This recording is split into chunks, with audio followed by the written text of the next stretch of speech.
What have you done? My voice was cold. I didn't want anyone punished for my sake.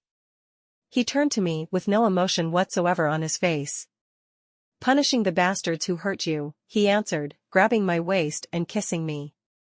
I flushed and my mind went blank. I pulled from him and stood between his legs. We were close and I blushed more. Why are you doing all this? They hurt you, he answered as if torturing half the pack for a woman was normal. You just can't go around punishing anyone who hurt me, King Wyatt, I said. It was the first time I spoke his name out loud and he tilted me towards him. Wyatt, he said, call me, Wyatt. I nodded and practiced it on my tongue, making a small smile, tugged his lips, and I melted. They pissed me off with something too, he said quietly, and I nodded. My king, the Alpha Mars, tried to get his attention. I forgot he was here with us. Shut up, you're annoying me. It will be done when I say so, he growled, annoyed at him. A different aura surrounded me. Alpha Mars felt it because he retreated immediately. I'd do the same, but he was holding me tightly. Their punishment was done for the day, and I went to his guest bedroom. Want to shower? He asked. No, I'm good, I said. It was a little chilly. He took off his shirt and my gaze roamed over his godlike muscular chest. He was curved perfectly. Sure, the creators took special time to make him, because no one could compare. My pussy was pulsating at this point, yet not all his clothes were off. Wyatt smirked and his eyes were darker than ever now.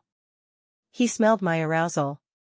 He gestured for me to stand up and I obliged. He caressed my face and bent down to kiss my lips. My heart was pounding and he bit my bottom lip gently. I parted them and he explored my mouth with his tongue.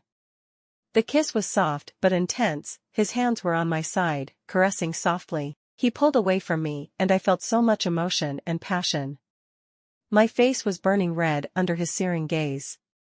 You're my mate, mine, he said and put his forehead over mine. The king kissed me again, this time more demanding. It was so good that a moan escaped my lips. I felt excitement rise in me as he caressed me. My legs automatically wrapped around his bare torso. I bit my lower lip as the sensation turned into pure lust for this man. More, I moaned. His kisses on my neck drove me crazy, and I could only feel his massive reaction under his jeans. Of course, he said in a deep voice. His fingers were now caressing my breasts, and I moaned, pleasure building between my legs. Before we could do anything more, his phone rang, and I pulled away from him with a gasp. He checked his pockets and pulled out a phone. He frowned and put me down. I'm busy, he said as soon as he answered, and I frowned at the change of mood. I sat back on the sofa, my fingers playing with my hair. He excused himself to go to the balcony. My phone chimed and I checked. It was the babysitter telling me that she had an emergency. The king was still busy. He was pissed at whosoever he was talking to. I left the room only to be stopped by the king's gamma. Where are you going? He asked in the unfriendliest manner. I narrowed my gaze. None of your business, I snarled, and he grimaced. The king doesn't want you going around alone, especially after what happened earlier, he said. What happened earlier? I asked with a confused expression.